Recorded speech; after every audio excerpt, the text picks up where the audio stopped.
from the Roundhouse to your house now, because state lawmakers are starting to tackle some of the most controversial issues we're going to see this session. And that absolutely includes behavioral health. It is arguably the #1 priority for Democrats, Republicans, and the governor this year. Yeah, but fixing New Mexico's broken system is, as you can probably imagine, a lot easier said than done. With that, let's get to Griffin Rushton, who's covering every moment of this session from the Roundhouse.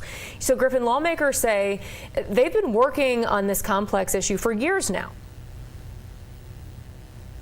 Yeah, that's right, Tessa. The issues with New Mexico's broken behavioral health system are not new. Legislative leaders say the system was dismantled over 10 years ago, and it's taken that long for them to develop a strategy to rebuild it, or at least it's taken that long for them to seriously address the issue. Legislative analysts met with the Senate Finance Committee today, once again revealing millions of dollars already invested into expanding behavioral health resources in New Mexico is still unspent. They also reminded lawmakers the state division currently in charge of coordinating all the state's resources has not had a leader in over a year. Those analysts also provided us an update today on the state's current behavioral health capacity.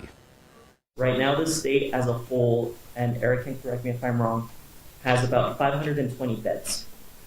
They're located in different parts of the state. Some are used, some are not, right? But there's still gaps in terms of facilities and beds for individuals to receive inpatient type treatment. So that can be things like detox. The good news, a three-pronged solution to New Mexico's behavioral health crisis is moving forward in the Roundhouse. It's a trio of bills establishing new regional behavioral health districts, investing $140 million into expanding resources. State lawmakers are calling this a down payment. And the last bill is creating a new state trust fund to make sure this new system is resilient. Legislative analysts revealed today at least 17 state agencies and local governments all carry some behavioral health responsibilities, suggesting there's a lot of cracks in the system for patients to fall through. The behavioral health reform package we just told you about is working to streamline all of that while also shifting the conversation out of Santa Fe and into the local communities.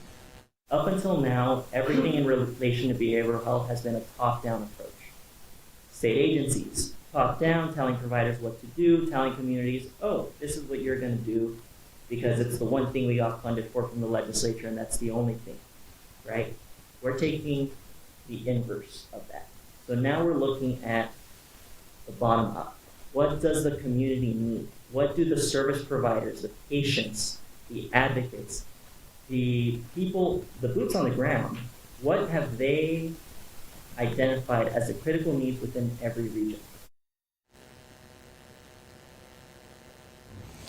Yeah, it's clear state lawmakers are working to dot their I's and cross their T's on all of this. Again, after learning a good chunk of the money that they invested into behavioral health in previous years was unspent. Now, the Senate Finance Committee today said they're going to want some more presentations on this reform plan and more data on the current system before they take a crack at those trio of bills, hopefully in the coming weeks. I'll remind you that the three bills we're talking about here all cleared their first hurdle, so we'll see how fast it takes for them to move through the rest of the committee process. Tessa, Trevor?